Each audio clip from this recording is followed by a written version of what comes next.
A gente estava falando aí, né, dessa situação do Endrick, e quem chorou ontem também, né, numa entrevista aí ao nosso amigo Craque Neto, que eu adoro, é um cara que eu tenho uma amizade, como ele mesmo diz, apesar da gente pensar tudo diferente, a gente é muito amigo, a gente se gosta muito.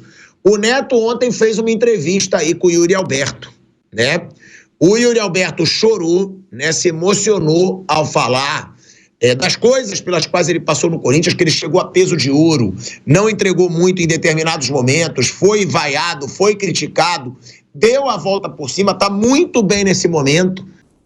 Gente, não é o primeiro jogador, né, que assume aí problemas de depressão. O mais recente foi o Michael. O Michael falou que num determinado momento, antes da chegada do Renato no Flamengo, que começou a dar muita moral pra ele, chegou a pensar em tirar a própria vida, né? Verdade. O Michael deu uma entrevista falando sobre isso. Teve o caso muito emblemático do Nilmar também. O Nilmar assumiu que teve depressão. O Ramon, que foi lateral do Vasco, que hoje é comentarista até, assumiu numa entrevista pra mim, no meu canal no YouTube, no canal Pilhado, que ele teve uma depressão grande também. Até o Adriano, né? O Adriano, o Imperador. Verdade. O Adriano Imperador também passou por um momento bem complicado. Agora, a gente vai colocar na tela, tá? Que foi um desabafo bem forte do Yuri Alberto, que o Flávio lembrou e que a gente vai trazer aqui. O Cicinho. Cicinho é amigão meu. O Cicinho, pô, depois se converteu, melhorou pra caramba a vida dele, mas também passou por um momento complicado. Ó, vamos ouvir aí o que falou o Yuri Alberto, assumindo, ou melhor, revelando que passou por uma forte depressão no momento em que ele estava sendo muito criticado aí no Corinthians. Ele diz: lembro do dia que o meu pai me abordou no carro e me perguntou o que eu achava de procurar uma ajuda psicológica, uma terapeuta, e não me arrependo de ter feito isso. Qualquer jogador de futebol, quando faz isso, acham que é louco, mas isso mudou muito, não só na minha vida profissional, mas na vida pessoal, com meus pais, com a minha filha. Chegava em casa e não conseguia dar uma atenção legal para minha filha. Me trancava no quarto. Estava em um momento muito difícil. Minha família e minha mãe me sentiram. Até me emociono. Só tenho a agradecer a eles por me ajudarem nessa batalha. Graças a Deus estamos vencendo. Meus companheiros também, diariamente, mesmo eu treinando mal. Chegava para trabalhar e não via a hora de voltar para casa. E aí o Yuri Alberto continua. Eu estava em um momento muito difícil. Estava enchendo o saco do meu pai e do meu empresário para ir embora. Não aguentava mais.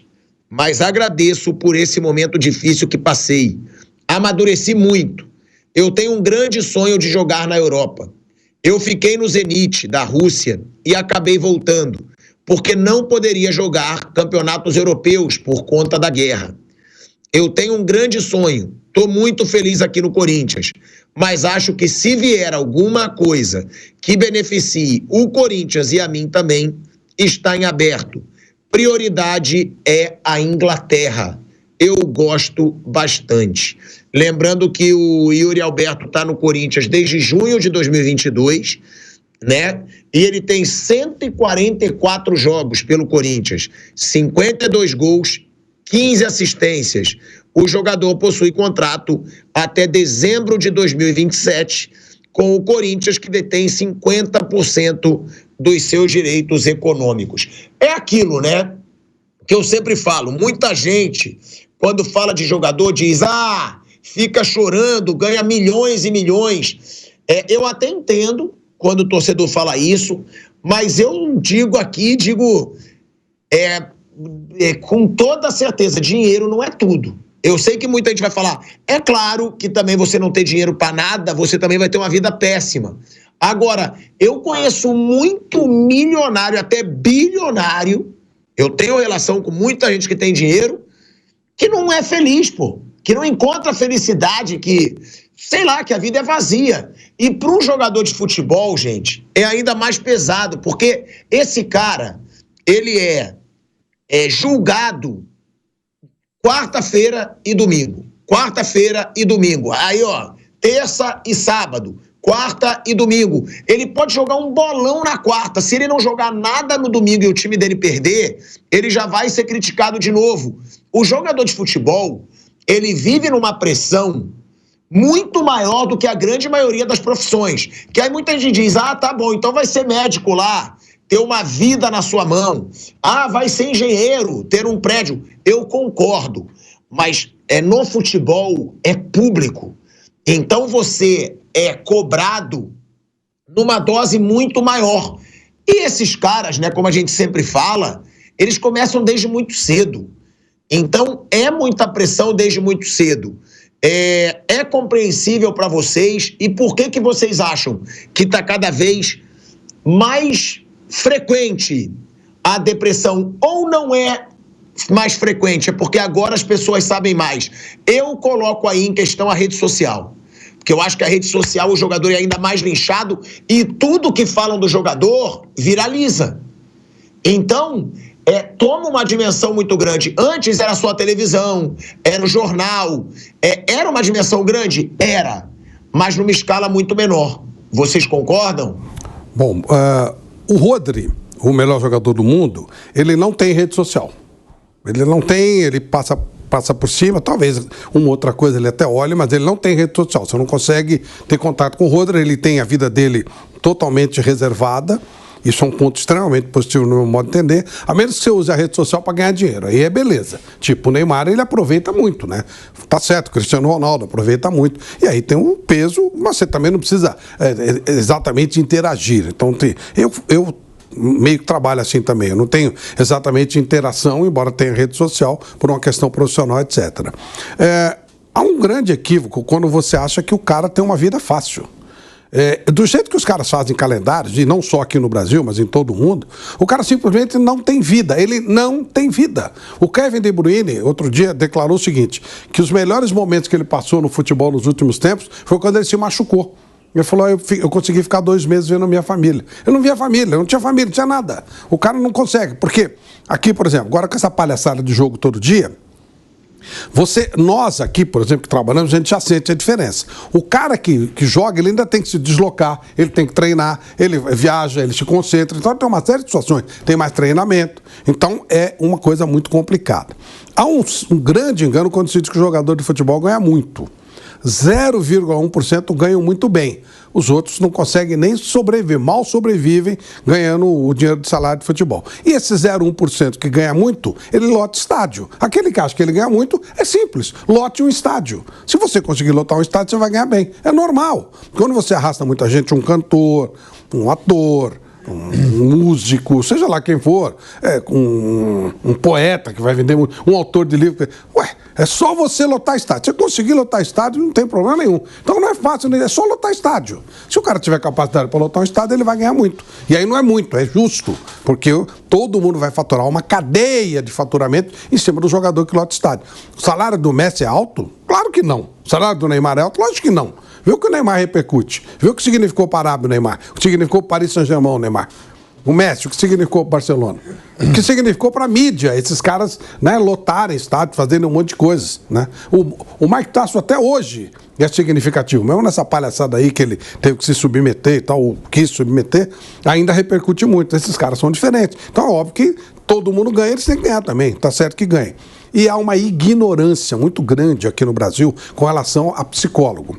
Os caras acham que psicólogo é louco. Outro dia eu vi um jogador falando isso. Isso dá até pena. É de uma ignorância, uma coisa assim, totalmente... É a mesma coisa que você não tem um preparador físico. Não precisa, eu corro, eu subo escada e tal. Cara, o profissional tem que ter. E o equilíbrio emocional, ele é fundamental. O cara vai me perguntar, você tem um analista? Sim, eu tenho. Há muito tempo.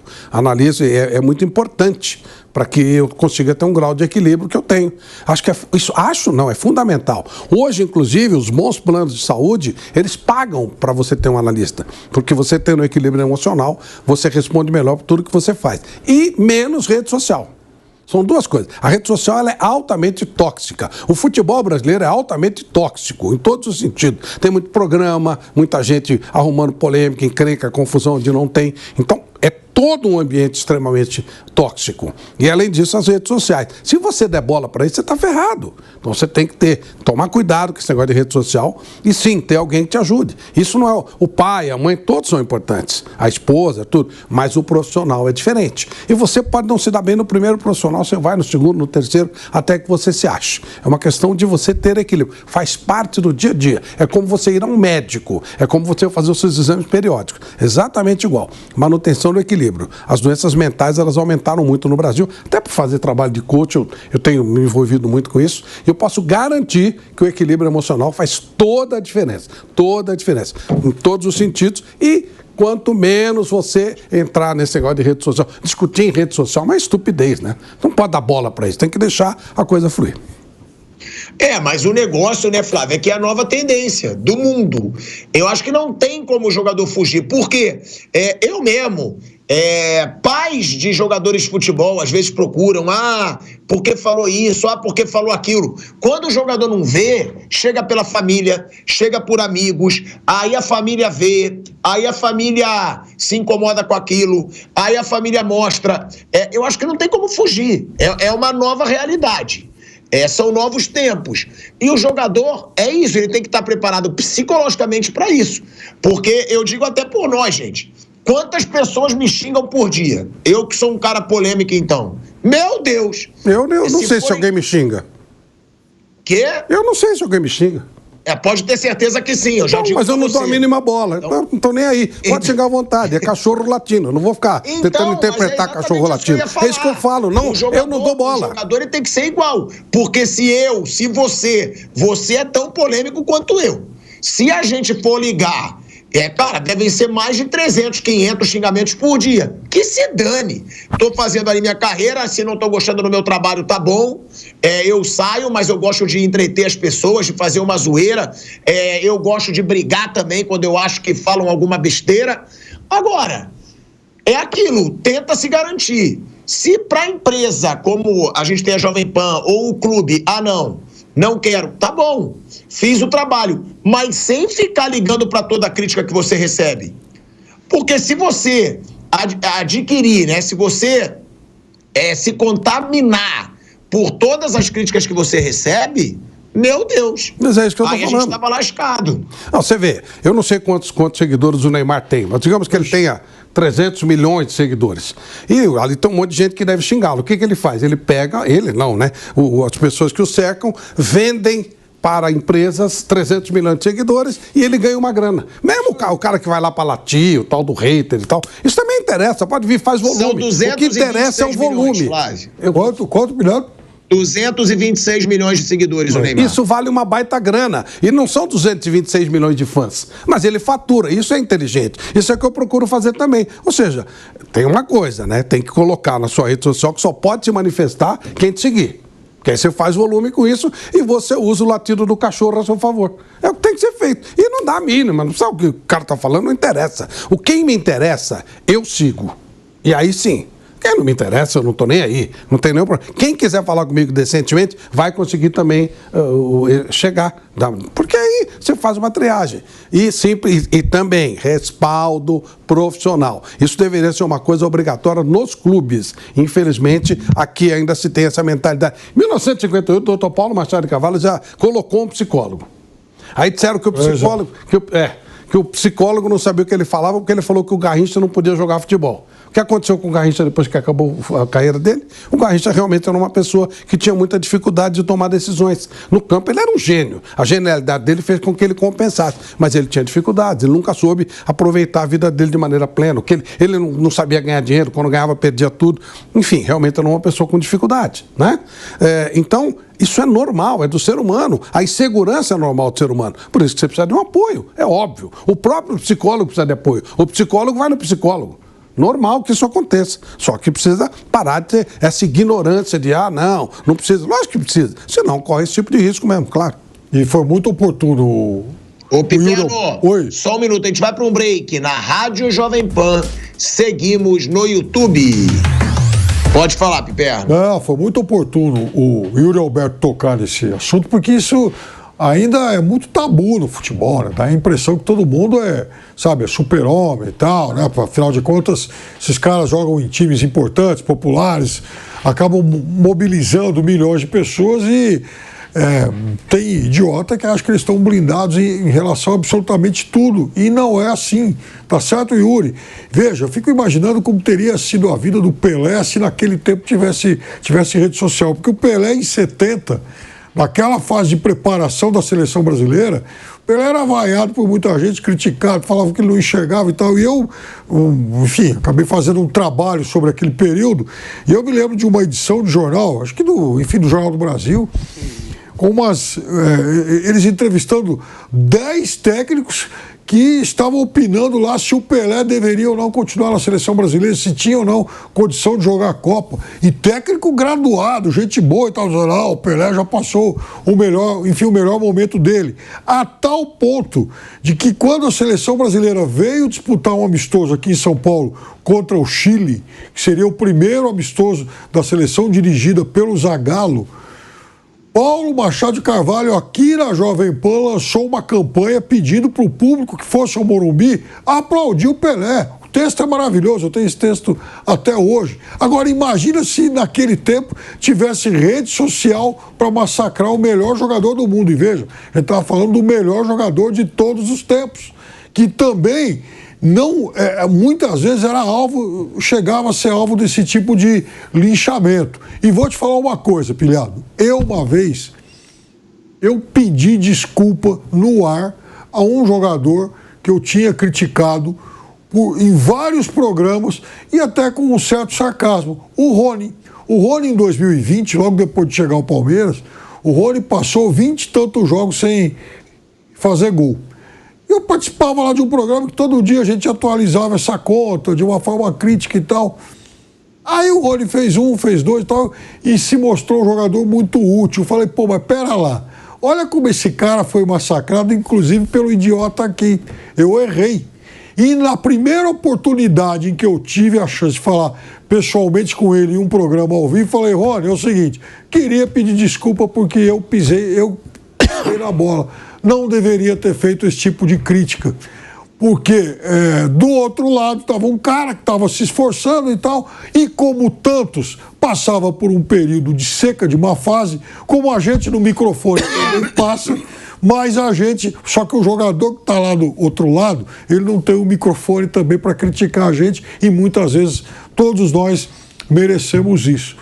E aí o cara deu a volta por cima, se tornou um jogador muito útil e tal. Agora, então, o que o Yuri Alberto passou alguns meses atrás também foi mais um tipo de linchamento covarde. Jogador que está em má fase, ele pode ser criticado, muitas vezes ele merece ser criticado, mas muitas vezes também a gente tem que reconhecer o fato de que, olha, o cara está mal, as jogadas não estão acontecendo, a bola está batendo na trave e voltando, mas o cara está lá ralando, se esforçando, não está se omitindo, ele está tentando fazer e às vezes não sai. E aí realmente o jogador precisa desse amparo que o Flávio falou, desse apoio, desse suporte, para superar esse tipo de momento. Porque, senão, quantas reputações estão se acabando por conta desse tipo de crítica, desse tipo de massacre? Só que, por outro lado, ele disse também que deve deixar o Corinthians, Bruno Prado. Ou seja, você mesmo já elogiou muito o Yuri Alberto aqui. Agora, é isso que eu falo, né? Pro torcedor, isso é pesado, porque eu entendo o jogador. Mas aí o jogador é contratado pelo clube. Caro. Não tá jogando nada, ele fica. Aí começa a jogar bem, começa a entregar, o cara já deve ir embora. Claro, pro torcedor deve ser frustrante, mas também é compreensível para o jogador. E ele deve ir para o Nottingham Forest da Inglaterra, é isso, né, Bruno? Ele pode jogar no futebol inglês, né? Ele é um jogador que tem esse mercado. Não sei se chegou alguma proposta oficial, mas se chegar ele vai, né? Se chegar ele vai e estão especulando valores bem bons para o time do Corinthians, ali coisa de mais de 20 milhões de euros. Então, também pela situação do Corinthians, é muito difícil recusar se chegar uma proposta oficial na mesa do presidente. E o jogador quer ir, ele deixou claro nessa entrevista que ele quer jogar na Inglaterra. que ele tem esse objetivo, ele está com 23, então ele está bem no limite ali para ser vendido. Se esperar mais 1 ou 2 anos, talvez não apareça mais uma proposta como essa pela idade, e também não dá para saber se ele vai conseguir manter a boa fase que ele vive. Ele é um jogador que tem um valor lá fora, jogou em seleção sub-20, jogou em seleção olímpica, e jogadores das seleções de base, eles são observados, com certeza já há muitos anos ele é um jogador observado no mercado europeu. Então é um momento, né? O Corinthians, ele tem uma situação que, se essa venda acontecer, provavelmente vai ser um valor bom, que vai ser um valor legal para o Corinthians também. Mas o Corinthians, ele tem esse ponto. O Corinthians, no meio do ano, ele conseguiu trazer vários jogadores, pagando caro, e conseguiu o objetivo imediato ali, que era não cair. Isso o Corinthians já conseguiu. Matematicamente ainda não, mas é muito improvável. Ele está a 4 pontos da zona de rebaixamento, mas está bem, né? Então é muito improvável. Então isso aí eu considero que já conseguiu. Que era o que queria o presidente no meio do ano. Tentar evitar o rebaixamento e tentar se manter no cargo. Uma coisa ligada à outra. Então ele conseguiu. Mas a situação financeira do clube ainda é muito difícil. Então, quando chegar uma proposta por algum jogador, uma proposta oficial e com valores bons, eles vão vender, não tem muito como segurar. E o jogador quer ir para lá, o Corinthians pagou caro pelo Yuri Alberto, então acho que é só uma questão de chegar na mesa do presidente. Se chegar, ele vai sair. E Perno? Isso aí, dizem, eu li, né? Não tem informação sobre isso, que a proposta seria de algo em torno de 25 milhões de libras, tá? Então, na pindaíba que o Corinthians está hoje, é óbvio que o Corinthians nem tem como pensar em segurar. E a alternativa do Corinthians para reforçar o ataque seria o retorno do Roger Guedes.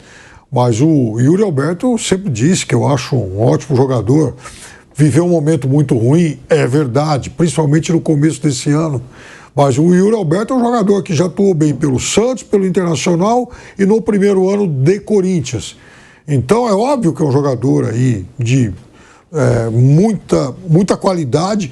Vai para o futebol inglês e um time que faz, desde que retornou a Premier League, o Nottingham faz sua melhor temporada, com muitos jogadores jovens, inclusive o Murilo lá, enfim, o ex-zagueiro do Corinthians, o Danilo está lá também, embora contundido, mas, enfim, é um time que vai ganhando também musculatura e que vai permitir ao jogador atuar em uma equipe que, diferente das outras temporadas, quando lutava apenas para não cair, apenas pela sobrevivência, agora é um Nottingham que já pode ter ambições maiores e, com isso, também melhora a exposição de todo jogador que passe por lá.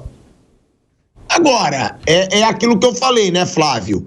O jogador, ele estava mal, aí quando tá bem vai embora.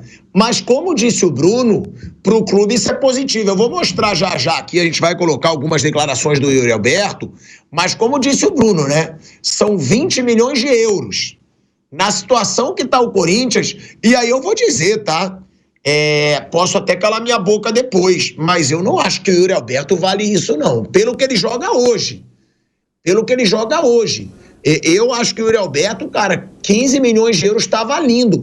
20 milhões de euros, na minha opinião, tem que vender para ontem. É um valor alto. Quantos anos tem o Yuri Alberto? 23, não é isso? Pagou uma bala, foi jogador. Eu queria lembrar quanto ele custou, vocês lembram? Eu lembro que eles deram pátio de jogador. Eles deram vários jogadores. Foi aquele zagueiro, Robert Renan, mas teve um valor. Teve um valor de empréstimo primeiro que já era alto, era coisa de 2, 3 milhões de euros pelo empréstimo de um ano. Eu acho que nem teve muito valor não, hein? Eu acho que foi Robert Renan, Duqueiroz, Mantuan. Eu lembro que eu já procurei isso aqui num programa. Goleiro Ivan. Foram vários jogadores, jogadores. Mas todos foram fixados. Houve um valor final, né? Todo mundo teve valor fixado. Alguns foram por empréstimo, depois voltaram. Bom, mas enfim, eu queria comentar 2 aspectos. Primeiro, o Yuri Alberto confessou que teve problema de depressão, né? Ele teve dificuldades e nesse momento não teve apoio nenhum. Encheram o saco dele. Por isso que eu falo sempre essa história de torcida. Ela ajuda quando o cara não precisa. O Yuri Alberto teve problema de depressão, coisa séria. Ninguém desaprende de jogar futebol, ninguém desaprende de fazer o que sabe fazer bem. E ele não foi ajudado nem um pouco. Fizeram um monte de memes, a gente lembra disso. Sim. A própria torcida do Corinthians debochava, dizia que não servia jogador e tal. E aí ele foi sozinho. E aí a gente sabe, o pai dele que recomendou que ele fosse até um psiquiatra, um psicólogo, né?